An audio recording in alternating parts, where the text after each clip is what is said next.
Для русскоязычной аудитории я расскажу о самом популярном покровителе из осетинской религии Ваштарджи.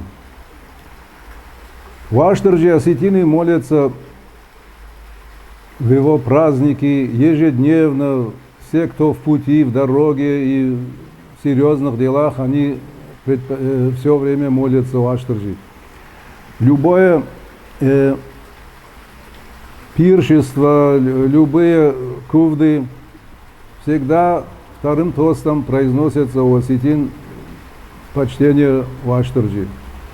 Вообще слово Ваштарджи и некоторые толкуют, как будто это сложно сочиненное слово, и начинают на этой почве высказывать всякие версии. На самом деле Ваштарджи покровитель мужчин, путников, воинов. И я считаю неправильно ему приписывать какие-то другие функции.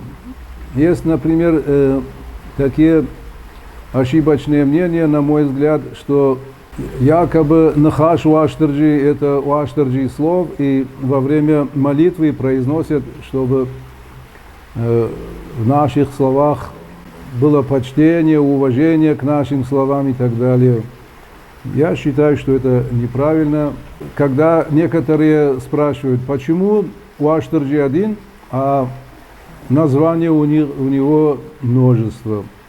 Все дело в том, что любая религия зарождается на основе мифов и легенд. И точно так же на основе мифов и легенд рождаются осетинские кувандоны. Там, где народ считает, что когда-то Ваштарджи посетил данное село или данную местность, там осетины обычно строят ему кувандон, святилище. Поэтому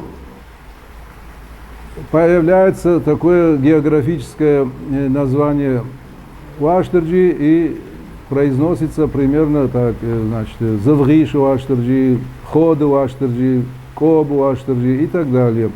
Я считаю также ошибочно молятся некоторые старшие, когда произносят Реком Ваштарджи или Тхошт Ваштарджи. Дело в том, что Реком и Тхошт это полноправные такие же покровители, как и Ваштарджи. И, естественно, приписывать к ним еще Ваштарджи, я считаю, это не только неразумно, но и не соответствует это осетинской религии. В заключение хочу пожелать нашим младшим, чтобы в их жизненном пути им всегда благоприятствовал Ваштарджи, чтобы всегда, в каком бы они пути не были и в каком бы деле они не участвовали, чтобы им Ваштарджи помогал во всех их хороших и добрых начинаниях. Hey,